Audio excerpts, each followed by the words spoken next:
Então, as mudanças climáticas e os seus efeitos são dos temas que estão no cerne das discussões científicas, né, e das governanças globais, em razão dos riscos deletérios que elas podem provocar à sociedade, ao meio ambiente e à economia.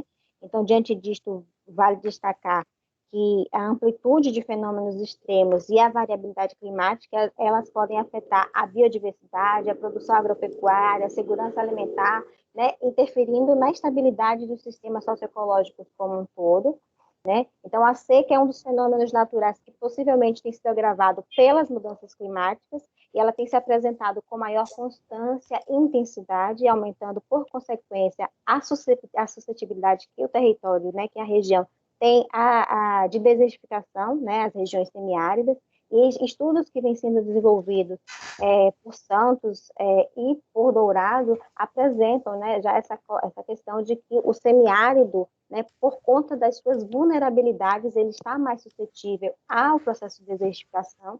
Então, nós trouxemos um mapa que faz esse levantamento das áreas, das regiões áridas no estado da Bahia, né, indicando justamente a parte que tem a maior incidência ali do vermelho, que é o nosso semiárido. Então, numa tentativa de aproximar da nossa pesquisa, nós fizemos esse espelhamento, fazendo recorte apenas no território do Sisal, como vocês podem ver no segundo mapa. Então, enquanto fenômeno climático, a seca está relacionada ao equilíbrio hidrológico existente entre os episódios de chuva, os volumes das reservas hídricas e as taxas de evapotranspiração, né? Então, a ocorrência de seca em dada região ela é decorrente de níveis inferiores de precipitação em determinado período de tempo, quando comparado com as estimativas climatológicas de um local. Então, dessa forma, nós podemos afirmar que a seca, ela refere-se a uma escassez hídrica em escala temporal e em determinada localidade, de forma que é possível afirmar que ela pode ser classificada em 4 tipos de acordo com a sua severidade. E aí nós temos a seca meteorológica, a hidrológica e a agrícola, né, que acabam desembocando na seca socioeconômica. Então, o objetivo desse artigo foi analisar o comportamento histórico e de projeções do Índice de Padronização e Precificação do ISPI, né, considerando as mudanças do clima para a cidade de Valente, e também buscando associar a variabilidade climática com a produção de sisal na região. Então, a pesquisa, né, ela se caracterizou como descritiva e exploratória, utilizando artigos científicos, relatórios, publicações de órgãos representativos, mas também dados obtidos através de instituições, plataformas, né, que apresentam informações climatológicas, como o INEMET e o INPE.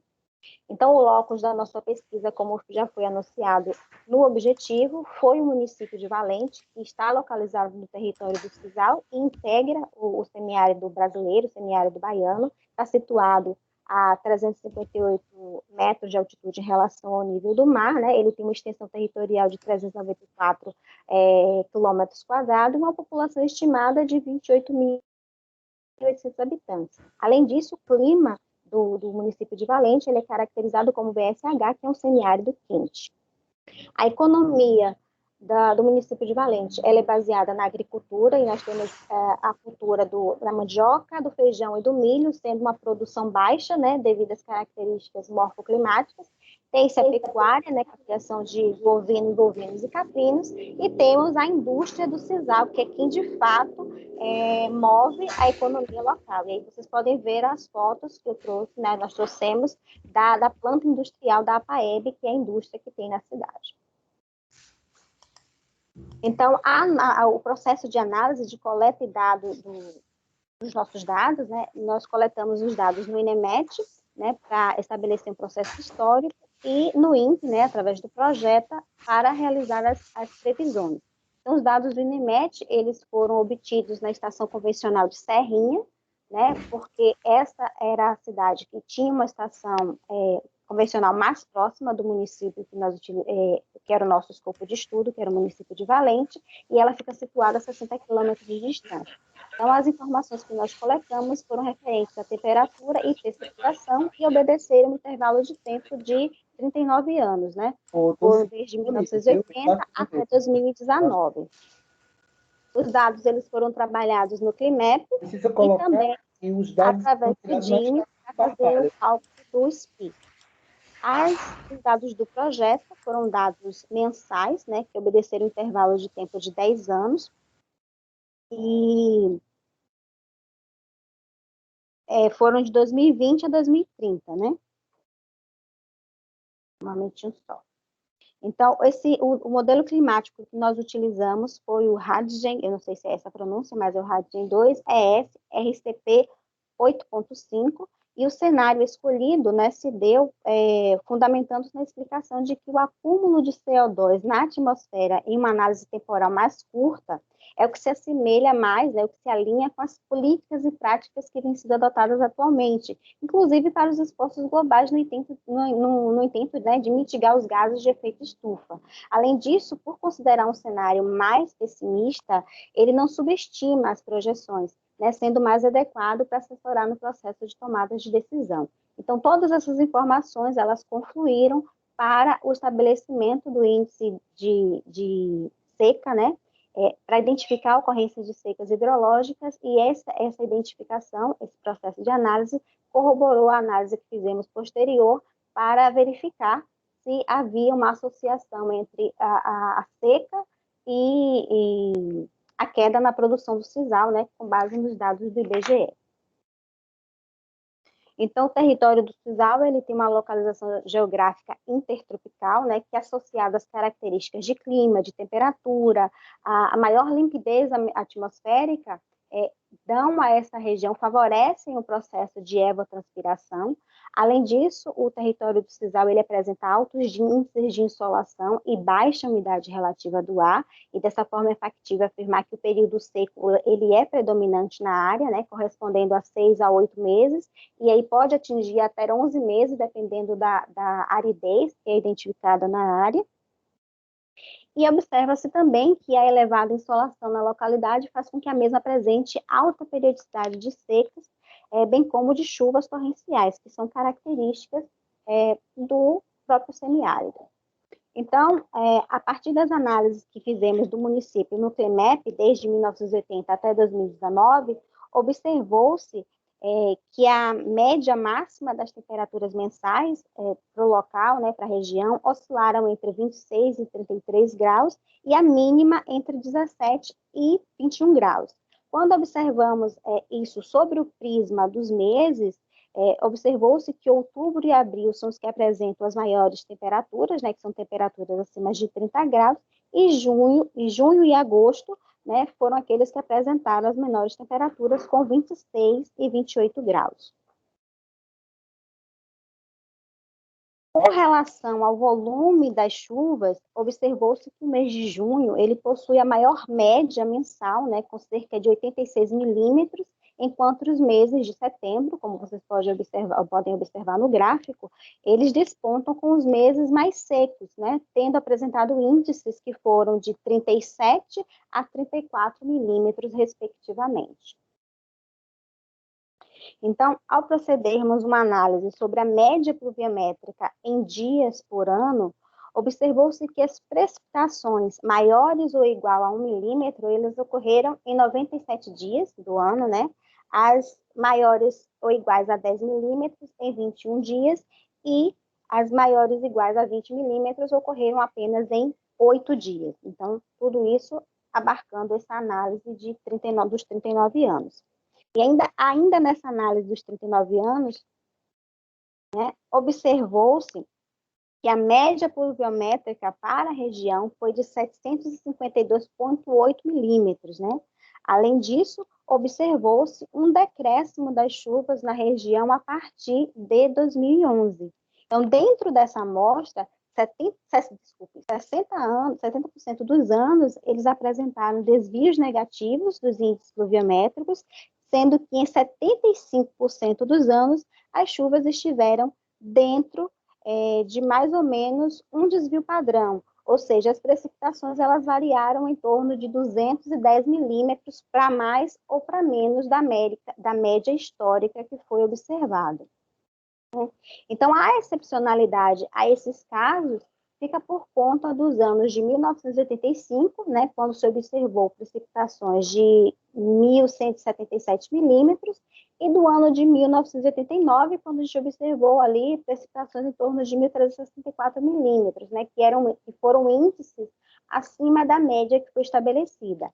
Em 1993 e 2002, nós verificamos os piores índices de chuva para a região, né? Em 93 choveu apenas 326 milímetros e 2012 apenas 309 milímetros, né? Já confirmando a ideia que se tinha de uma das piores secas que vivenciamos.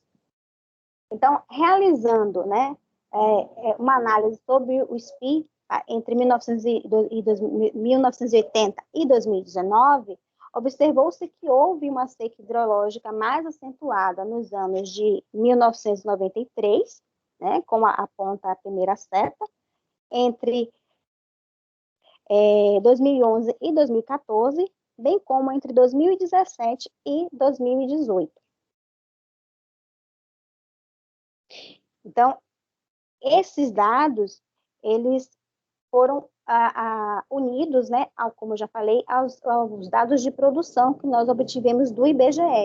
E, com isso, nós tentamos, né, corroborar a afirmação, né, a hipótese, na verdade, que levantamos de que um menor índice de precipitação, um menor índice de seca, na verdade, um maior índice de seca, afetava diretamente a capacidade produtiva do sisal na região. Então, em marrom, o gráfico, você pode perceber que nós temos as barras, a quantidade, né, em toneladas que foi produzida de sisal, e a linha em azul, o nosso SPI. Então, todas essas colocações que nós fizemos, elas corroboram uma matéria que foi divulgada pelo G1 e também os estudos de Marengo, 2016, que indica que a seca vivenciada na década de 2000, né, principalmente entre 2011 e 2015, foram uma das mais severas que observadas, até por conta da sua extensão, tendo tido interferência direta do El Niño e que produziu reflexos socioeconômicos muito fortes.